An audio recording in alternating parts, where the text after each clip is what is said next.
The southern dynasty is believed to have originated from the valley of river Kaveri. By the turn at the 18th century, there were three prominent kingdoms of the south: the Cheras, the Pandyas, and the Cholas, who were considered to be the most powerful in that time. In the year 1985, the greatest king at the southern India, Rajaraj Chola, the first to ascend the throne, who was also known as Raja Raj the Great, who defeated the eastern child of Chalukya of Venga, Vandis of Madurai, and the Gangas of Mysore. As he was a great administrator and a great lover of architecture, he commissioned several temples throughout southern dynasty. Rajendra Chola, the heir and son of Raja Chola I, took over the kingdom as his father's death and was an able ruler and passionate for architecture just like his father.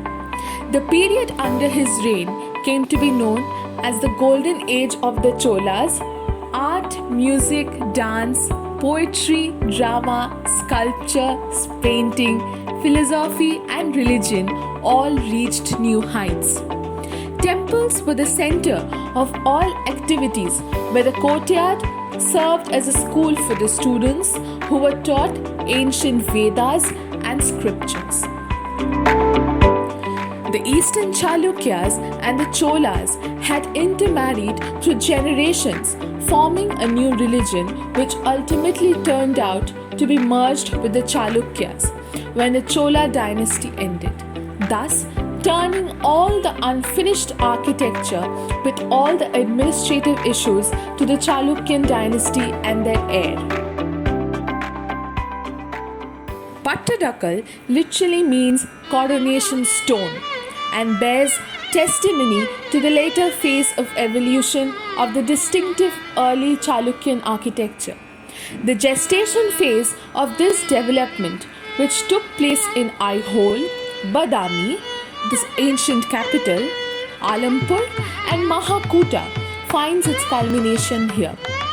It is in the last few decades, during the successive reigns of Vijayaditya from 696 to 733 CE, followed by Vikramaditya II from 733 to 746 CE, and finally Kirtivaraman II from 746 to 753 CE, that several temples were gradually constructed in this fertile valley.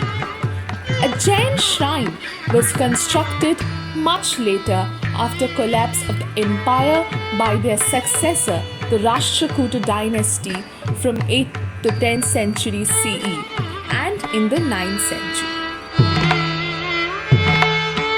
The history of Pattadakal goes back to a time when it was called Kishubholal, a valley of red soil, located in the district of Bagalkot, state of Karnataka. The epigraphy reveals this to have been built by Queen Loka Mahadevi, who originally named as Lokeshwara after the successful military campaigns of King Vikramaditya II against the Pallavas in 4th to 9th centuries. In ground plan, it resembles the Kailash Natha temple of Kanchipuram, citadel of the Pallavas, but in stone, it is a realization of the fully mature early Chalukyan architecture in all its glory. A square Garbhagriha with an ambulatory path surrounding it is connected to the Antarala. Two small shrines are laterally placed to the Antarala, one for Ganesha and the other for Mahishashurmardini. Three porches from the east, north and south open up to an expansive mandapa. Further east, a separate Nandi mandapa is placed on a plinth. The whole temple is surrounded by prakara, walls that are provided with subsidiary shrines on its inner side. Only a handful of these remain out of the original 32.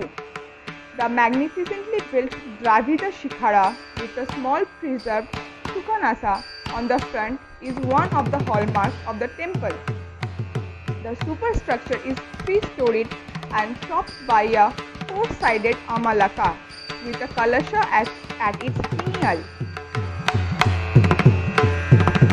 The basic plan of a temple runs thus: the Garbhagriha opens to an Antarala and houses the Murti on a pith. A expansive pillared mandapa adjoins the Antarala. A shikhara rises on top of the Garbhagriha and contains an amlaka with a kalash at its finial. The Vimana then comprises both the Garbhagriha and shikhara. The temple walls are divided into projections and recesses. Sculptures of Harihara, Narasimha, Vairava, Lakulisha adorn the Devakoshathas on sanctum walls. Recesses having filigree windows. The temple interior is covered with friezes depicting stories of abduction of Sita, Vishma lying on a bed of arrows, and Krishna lifting the Govardhan mountain, among other narratives from ancient texts. Many inscriptions have been found engraved in different parts of the temple. It was originally called the Trailokeshwara temple in honor of the queen Trailoka Mahadevi, almost like a twine. A Mallikarjuna temple was built for the same purpose. At the same time as Virupaksha temple, which stands beside it, there are only a few noticeable differences between these two. One of them being a hemispherical amlaka as opposed to a four-sided one, and a parapet devoid of certain architectural elements such as kuta, sala, etc. that correspond to the projections and recesses below. The Sangameshwara temple was built in 720 Common Era by Vijayaditya and originally named as the Vijayeshwara temple. The Garbhagriha typically houses a lingam and there are sub-shrines on either side of the Antarala. To the east of the mandapa, an image of Bull Nandi is supported on a small plinth. The Galaganatha temple, one of the last to be built at the site around 750 Common Era, possesses an exquisitely developed superstructure in the northern style, as adopted by early Chalukyan architects.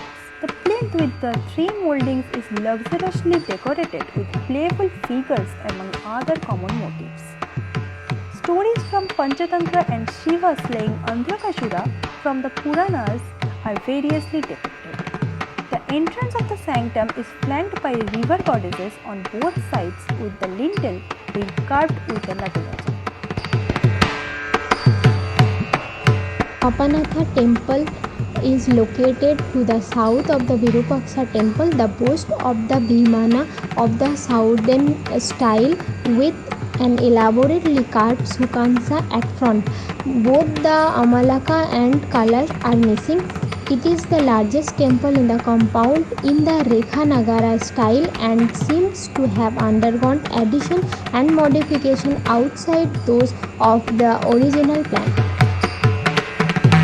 It is possible that the temple in the beginning consisted of the typical composition consisting of a sanctum, a rectangular mandapa and a separate Nandi mandapa.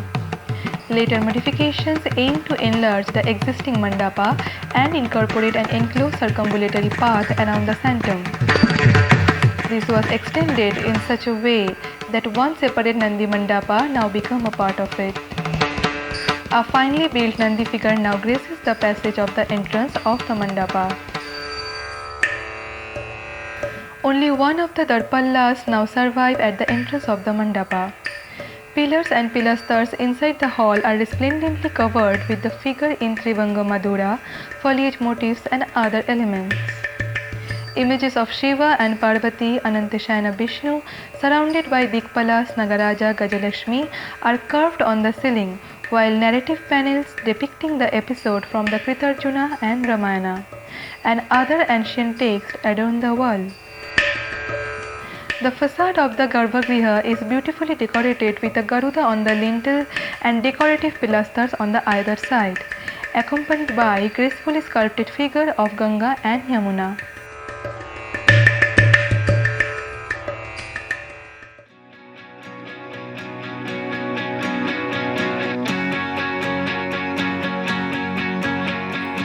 And with that, we come to the end of our exploration, marked by our professor's words and thoughts, a journey that we wish to revisit again.